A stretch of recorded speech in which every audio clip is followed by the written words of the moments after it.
جناب ارشاد، موجود اکرام اور میرے طالب ساتھیوں، السلام علیکم۔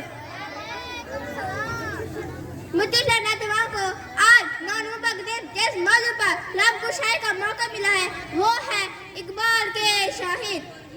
فتح وقار اقبال اپنے شہیدوں کو خواب غفلت سے دکھانا چاہتے تھے۔ قائد اعظم کی طرح علامہ اقبال کی امیدیں ملت کے نوجوانوں سے وابستہ تھی، لیکن جب انہیں نوجوانوں کی زندگی میں جمود نظر آتا ہے، جب وہ انہیں شہید جستجو نہیں پائے تو بے ان کے قلب کی گہرائیوں سے یہ دعا نکلتی ہے، خدا تجھے کسی طوفان سے آشنا کر دے، خدا تجھے کسی طوفان سے آشنا کر دے کہ تیرے بیر کی موج میں اضطراب نہیں۔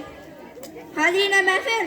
بلند پروازوں کے لیے بلندی پر نظر بھی ضروری ہوتی ہے، اس لیے اقبال پوچھتے ہیں، شہید نے ملا کبھی تو نے یہ سوچا ہے کہ تیرے اسلاف کون تھے؟ تجھے پتا ہے کہ تو کس گردوں کا ٹوٹا ہوا ستارہ ہے؟ میرے شہید تو اس قوم کا فرزند ہے جس نے کیسے اور کسرا کے اقدار کی بنیادوں کھلا کر رکھ دیا ہے،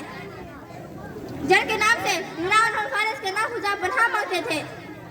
جس نے تخت روموں کو پاؤں کی ٹھوکروں سے راجا، جنہوں نے پدہ بدوں کو چاک کیا، نذرانہ جان دے کر جان نور پیدا کیا، اپنی تاریخ سے خون کو رنگین کیا۔ کبھی اے نوجوان مسلم تدبر بھی کیا تو نے، کبھی اے نوجوان مسلم تدبر بھی کیا تو نے، وہ کیا اگر تو تھا تو جس کا ہے ایک ٹوٹا ہوا تارا، تجھے اس قوم نے پالا ہے آغوش محبت میں، تجھے اس قوم نے پالا ہے آغوش محبت میں، کچھ ڈالا تھا جس میں پاؤں میں تاج سر دارا۔ جناب ارشاد، اقبال نوجوانوں کو یاد دلاتے کہ یہ تمہارے ساتھی جن کی ٹھوکر سے اسراء و دریا دنیم ہو جاتے تھے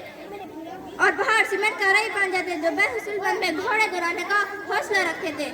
تو شہی ہے پرواز ہے کام تیرا، تو شہی ہے پرواز ہے کام تیرا، تیرے سامنے آسماں اور بھی ہے۔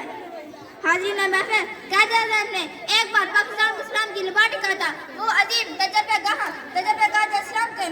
نظام حیات کی عملی تعبیر پیش کی جائے گی۔ آج جب کہ ہم پاکستان میں اسلام قائم کرنے کے مقدس فریضے میں آداب روحانی کوشش میں مصروف ہیں، اس جدوجہد میں قوم کے نوجوانوں کو اپنا خصوصی کردار ادا کرنے پر خصوصاً توجہ دینا ہے اور اپنے اندر صداقت، عدالت اور شجاعت کی بنیادی صفات پیدا کرنا ہے اور میر کارواں کی ذمہ دار کرنے پر میر کاروں کا نقطۂ سلوک بھی ساتھ لینا ہے۔ سبق پھر پر صداقت کا، عدالت کا، شجاعت کا، سبق پھر پر صداقت کا، عدالت کا، شجاعت کا، لیا جائے گا تجھ سے کام دنیا کی امامت کا۔ نگاہ بلند سخن در نواجم پرسول، نگاہ بلند سخن در نواجم پرسول، یہی ہے رخ صفا میر کارواں کے لیے۔ حاضرین محفل، میں اپنی تقریر کو استقبال کی دعا پر ختم کرتی ہوں کہ اے رب ذوالجلال، اے میری قوم کے جوانوں میں پھر خالد بن ولید پیدا کر، اے میرے اللہ ان کو تارے جیسے سکون دے، اے مالک کائنات انہیں محمد بن قاسم جیسے سکون دے، ان کے دلوں میں حسین ابن علی کا قربان جذبہ پیدا کر، تڑپنے پھڑکنے کی توفیق دے، تڑپنے پھڑکنے کی توفیق دے، دل مرتضیٰ سوز صدیق دے۔ والسلام۔